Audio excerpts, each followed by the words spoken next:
गुरुब्रह्मा गुरुर्विष्णू गुरुर्देहो महेश्वरा गुरु साक्षात परब्रह्म तस्मै श्री गुरुवे नमः। श्री स्वामी समर्थ। तुम्हा सर्वांचं माझ्या चॅनलवरती खूप खूप मनापासून स्वागत आहे। सर्व व्रतात श्रेष्ठ असं व्रत म्हणजे हरितालिका आणि या वर्षी हरितालिका येत आहे 6 सप्टेंबर 2024 म्हणजेच शुक्रवारी।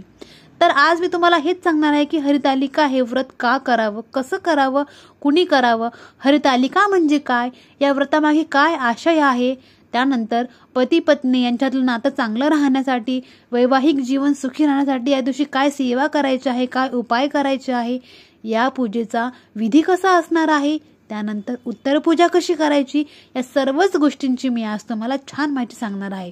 तर कृपया हा व्हिडिओ तुम्ही शेवटपर्यंत बघा, जेणेकरून तुम्हाला सगळ्या प्रश्नांची उत्तरे मिळतील।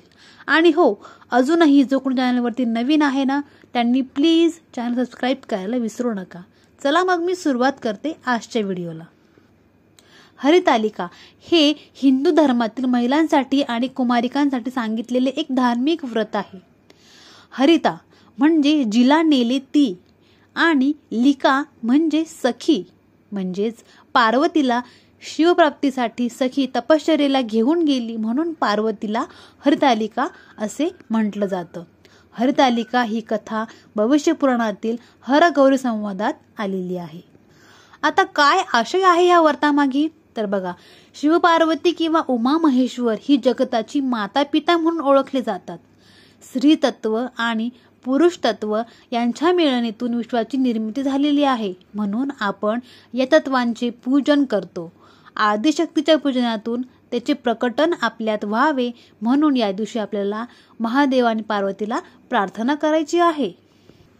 पतीप्रती आपली सद्भावना आणि प्रेम व्यक्त करण्यासाठी तसेच इच्छित पती मिळावा यासाठी हरितालिकेच्या व्रताचे पालन करण्यात येते।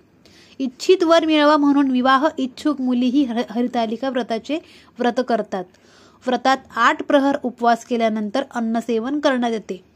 व्रतापासून मिळणाऱ्या फळाचे वर्णन अवैधव्यकारा स्त्रीना पुत्र पौत्र प्रवर्धिनी असे करण्यात आले आहे। म्हणजेच जीवनात सुख लाभण्यासाठी व्रताचे विधीपूर्वक पालन करण्यास सांगण्यात आले आहे। भविष्योत्तर पुराणानुसार हरितालिका व्रताच्या दिवशी भाद्रपद महिन्यातील शुक्ल पक्षाच्या तृतीयेस हस्तगौरी, हरिकारी व काटेश्वरी व्रताचे देखील पालन करण्यात येत असते। यामध्ये आदिशक्ती माता पार्वतीचे गौरीच्या रूपात पूजन करण्यात येत असते, म्हणून भाद्रपद शुक्ल पक्ष तृतीयेच्या दिवशी हस्तगौरी व्रताचे अनुष्ठान होत आहे। आता बघा, या व्रताचा पूजेविधी कसा असणार आहे, तर भाद्रपद शुद्ध तृतीयेच्या दिवशी सकाळी न्हावून धूत वस्त्र नेसायचे आहे, शुचिर्भूत व्हायचं आहे, आपलं घर स्वच्छ करायचं आहे, त्यानंतर सगळे सौभाग्य अलंकार धारण करायचे आहे, त्यानंतर पूजेची जागा स्वच्छ करून मग रांगोळी घालून चौरंग अथवा पाट तिथे मांडायचं आहे। चौरंगाला केळीचे खांब बांधावे, जर तुमच्याकडे केळीचे खांब नसेल तरी चालेल, काहीच हरकत नाही। तुम्ही आपल्या पाटाच्या किंवा चौरंगाच्या दोन्ही साईडला 2 समया लावायच्या आहेत। त्यावर चौरंगावर मध्यभागी मूठ तांदळाच्या 3 राशी काढायच्या आहेत व पहिल्या राशीवर आपल्याला गौरीची मूर्ती, दुसऱ्या राशीवर आपल्याला शिवाची पिंड आणि तिसऱ्या राशीवर गौरीच्या सखीची मूर्ती ठेवायची आहे।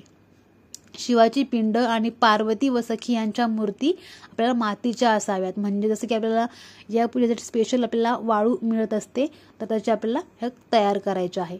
चौरंगाच्या डाव्या बाजूला थोड्याशा तांदळावर गणपती म्हणून सुपारी ठेवायची आहे। तुम्ही सुपारी पण ठेवू शकता आणि गणपतीची मूर्ती देखील ठेवू शकता। त्यानंतर उजवीकडे आपल्याला घंटा ठेवायची आहे। चौरंगाजवळ तेलवात करून समाई ठेवायची। त्यानंतर आपल्या घरात जे पण कोणी मोठे मंडळी आहेत त्यांना नमस्कार करायचा आहे आणि आपल्या पूजेला प्रारंभ करायचा आहे। जशी तुम्हाला पूजा येते तशी तुम्ही पूजा करू शकतात, काहीच हरकत नाही। तुमच्या घरात जसा विधी आतापर्यंत करत आलेले आहे, जशी परंपरा आहे, तुम्ही तशी देखील पूजा केली तरी काही हरकत नाही। मी फक्त माहिती म्हणून तुम्हाला हा विधी सांगितला आहे। आता बघा, आपले वैवाहिक जीवन सुखी व्हावं, पती पत्नीमधले नातं घट्ट व्हावं यासाठी काय उपाय करायचे आहे, तर जेव्हा आपण ही पूजा करू त्यानंतर आपल्याला एक वृद्ध सवाष्णी म्हणा किंवा तुमच्या घरी कोणतीही सवाष्णी असो, वृद्ध सवाष्णी असेल तर खूपच चांगली, किंवा एखाद्या सवाष्णीला आपल्याला लाल कपडे आणि शृंगाराचे सामान अर्पण करून त्यांचा आशीर्वाद घ्यायचा आहे. त्यामुळे आपलं विवाहिक जीवन हे जीवनात ज्या पण काही अडचणी आहेत, समस्या आहेत त्या दूर होतील.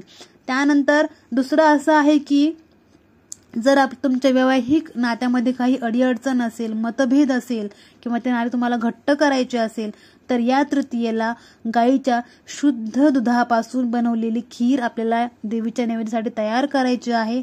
तो नैवेद्य आपल्याला भगवान शिव पार्वतीला अर्पण करायचा आहे आणि तोच प्रसाद आपल्याला आपल्या पतीला खाऊ घालायचा आहे प्रसाद स्वरूपात, आणि आपण स्वतःही तो ग्रहण करायचा आहे. यामुळे काय होईल तर पती पत्नीच्या नात्यातील संबंध हे घट्ट होतील. तिसरं म्हणजे असं आहे की या दिवशी आवर्जून आपल्याला शिव मंदिरात जायचंच आहे. संध्याकाळी आपल्याला छान 16 शृंगार करून शिव मंदिरात जाऊन बेलपत्र महादेवाला अर्पण करायचं आहे, जलाभिषेक करायचा आहे, जल अर्पण करायचं आहे आणि तिथे मंत्र म्हणायचा आहे, ओम गौरी शंकराय नमः, ओम गौरी शंकराय नमः. या मंत्राचा तुम्हाला 108 वेळा जप करायचा आहे आणि त्यानंतर महादेवाला पतीच्या चांगल्या आरोग्यासाठी, सुख समृद्धीसाठी, यशासाठी, कीर्तीसाठी प्रार्थना करायची आहे. तर बघा असं आहे हरतालिका व्रताचं हे उपाय आपल्याला करायचे आहे. आता उत्तर पूजा कशी करणार तर बघा, उत्तर पूजा आपल्याला दुसऱ्या दिवशी सकाळी उठून करायचं आहे. दही भाताचा नैवेद्य दाखवायचा, आरती करायची आणि आपल्याला या व्रताची सांगता करायची आहे, उत्तर पूजा करायची आहे. तर बघा आवडला असेल व्हिडिओ जास्तीत जास्त लोकांपर्यंत शेअर करा. महत्त्वाची माहिती आहे, खूप महत्त्वाची आहे आणि खूप महत्त्वाचे उपाय आहे. हे उपाय तुम्ही आवर्जून करूनच बघा. माझा अनुभव आहे की तुम्हाला देखील याचा प्रभाव नक्कीच समजेल. चला जास्तीत जास्त लोकांपर्यंत शेअर करा आणि तोपर्यंत चॅनल सबस्क्राईब करायला विसरू नका. श्री स्वामी समर्थ.